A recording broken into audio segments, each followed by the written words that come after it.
him, I want to invite you to live your life boldly. Because as we gather our family and friends together, the people that we love the most, but sometimes are the most difficult to love.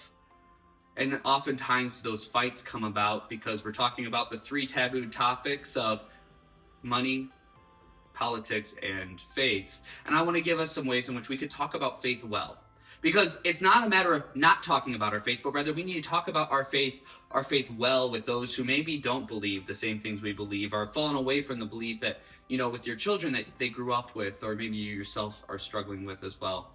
And so the three ways that I want us to do it this Thanksgiving is, first is I want you to pray before you eat, to say grace. And if they're at your house, for you to lead that, for you to say, let's take a moment and give thanks to God for this. You're not pushing it on anybody. You're just inviting them to bow their heads and you leading a simple grace. So for us to live our faith boldly this Thanksgiving is to say grace. The second is to share your story. And what I mean by that is maybe when you get a chance, I don't know what your Thanksgiving is like. Maybe you go around the table and say what you're thankful for. Don't leave Jesus, don't leave God on the doorstep after you've invited everybody in. So when you're telling your story about what you're thankful for to your family, to your friends, and maybe people who don't believe the same thing, don't leave out Jesus. Make sure you give him the credit that he deserves. That, yeah, I'm thankful for these things, and my faith really helped me through maybe a difficult moment. You're not pushing it on anybody, but you're giving thanks and you're showing people your faith. You're witnessing that faith. So the first is to say grace, to give praise to God, to be bold, to step into that. The second is when you're sharing, what you're thankful for, don't leave Jesus on the doorstep after you invited your family in, but allow him in as well. You're not pushing it on them, but you're just sharing, this is what's happened to me this past year. And the third I want to tell you by telling a story. About 4 years ago, I was invited over to a friend's house, and it was going to be a guys' night. He invited a bunch of guys over, and we were going to hang out, and we were sitting downstairs, and he invited a friend over. I didn't know him, this guy. I was sitting next to him. We were just talking, and I came to find out that he went to Catholic grade school and high school and fell away from practicing the faith. He kind of turned his back on it in college and hasn't really been back, and it's been over 20 years. And that's a story that so many of us have heard either in our own experience or maybe our children or our friends or relatives.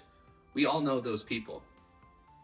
And we were together for a couple of hours, and we were just talking and sharing life. And as we were leaving, I looked at him and said, I want to just invite you to join us this weekend at Mass. To come, this is the Mass I'm gonna be celebrating. I want to invite you to come. A couple days later was Sunday, and he came up to me right before Mass where I said, hey, I came. I was like, oh, so excited. Hey, great. Stay after Mass for a couple minutes. Let's just talk. And after Mass, we just hung out for a little bit. And that was 4 years ago. Since then, he has not missed a single Sunday. He's actually been going to daily Mass oftentimes.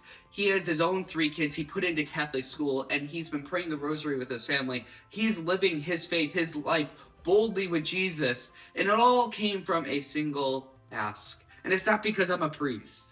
It's because I took some time to form a relationship, to just get to know each other, and then invite him. And I want you to do the same this Thanksgiving. The temptation is this coming Sunday, next Sunday, is that you're not going to go to Mass if your family is in your house, you're hosting them, and if they don't go to church. And the excuse you're going to tell yourself is, well, I don't want to inconvenience them.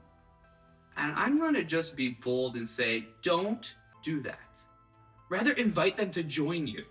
Don't you skip because of that, but rather you invite them, hey, I'm going to Mass, come join me this coming Sunday. And you know what, if they don't, if they can't figure out something to do for an hour and a half, that's their problem, not yours. Just saying. But I want you to invite them to join you. This is how we live our faith boldly. So the first is to make sure you say grace before you sit down for the meal. The second is when you're sharing, the things you've been thankful for, don't leave Jesus on the doorstep after you've invited your family in. And the third is to invite then your family, your friends, those people whom you love and are in your house to just join you. And just leave the invitation out there. You're not pushing them, you're inviting them. Who knows, it might change that person's life forever. The power of just asking, the power of inviting. Live our life boldly for Jesus on this Christ the King Sunday and this week of Thanksgiving.